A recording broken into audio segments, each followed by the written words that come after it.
विषय में दनाइया दहेनु अलही मेलहेनु in the name of our Lord you are watching Sara Gill TV.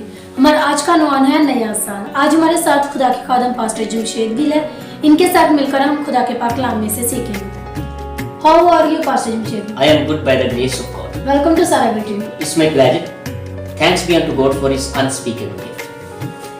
कलाम पाक की रोशनी में हमें बताएं नया साल कैसे मनाना चाहिए। हालेलुया, खुदा की शुक्रगुजारी करेंगे और आए हम पाक कलाम में से एक आयत की तिलावत करते हैं। जी जरूर। बाइबल मुकद्दस में से पुराना ड्रामा इस्तिस्ना किताब उसका 11वां बाब उसकी 12वीं आयत से लेकर 15वीं आयत तक। उस मुल्क पर खुदावंद तेरे खुदा की तवज्जो रहती है और साल के शुरू से साल के आखिर तक खुदावंद तेरे खुदा की आंखें उस पर लगी रहती हैं। और अगर तुम मेरे हुक्मों को जो आज मैं तुमको देता हूँ दिल लगाकर सुनो और खुदावंद अपने खुदा से मोहब्बत रखो और अपने सारे दिल और अपनी सारी जान से उसकी बंदगी करो, तो मैं तुम्हारे मुल्क में ऐन वक्त पर पहला और पिछला मींह बरसाऊंगा ताकि तू अपना गल्ला और मैं और तेल जमा कर सके।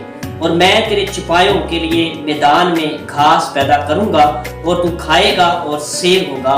आमीन। खुदावंद का शुक्र अदा करते हैं कि इस नए साल पर खुदावंद ने हमें ये फजल दिया कि हम उसकी शुक्रगुजारी करें, पाक कलाम की रोशनी में अपनी जिंदगियों के लिए बरकत को हासिल करें। 3 लफ्ज़ मैं अपने व्यूवर्स के सामने रखना चाहता हूँ किताब मुकद्दस की रोशनी में। पहला लफ्ज़ है पुराने अहद में से इब्रानी ज़ुबान का लफ्ज़ है खदाश, इंग्लिश में इसको न्यू, फ्रेश और ब्राइट कहते हैं। और इसके बाद दूसरा लफ्ज़ है नियोस, ये यूनानी ज़ुबान का लफ्ज़ है और इसको इंग्लिश में यंग, फ्रेश और न्यू कहते हैं। It's amazing. और इसके बाद जो तीसरा लफ्ज़ है वो भी यूनानी ज़ुबान का है। ये तीनों लफ्ज़ जो है ये इसमें सिफ्त है।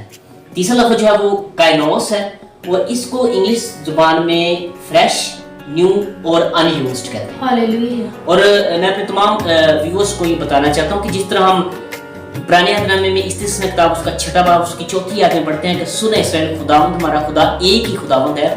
इसी तरह हमें खुदावंद की बंदगी में खुदावंद के नाम को जलाल देने के लिए अपने आप को तैयार करना चाहिए, उसकी प्रतिष्ठ करनी चाहिए, उसकी पूजा करनी चाहिए और उसके आगे झुकना चाहिए, क्योंकि वही हमारा अकेला यकता खुदावंद है।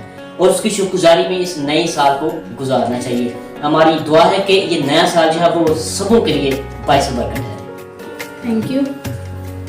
सारा गिल बाइबल नॉलेज हाउस की तरफ से आप सबको नया साल बहुत बहुत मुबारक हो। God bless you.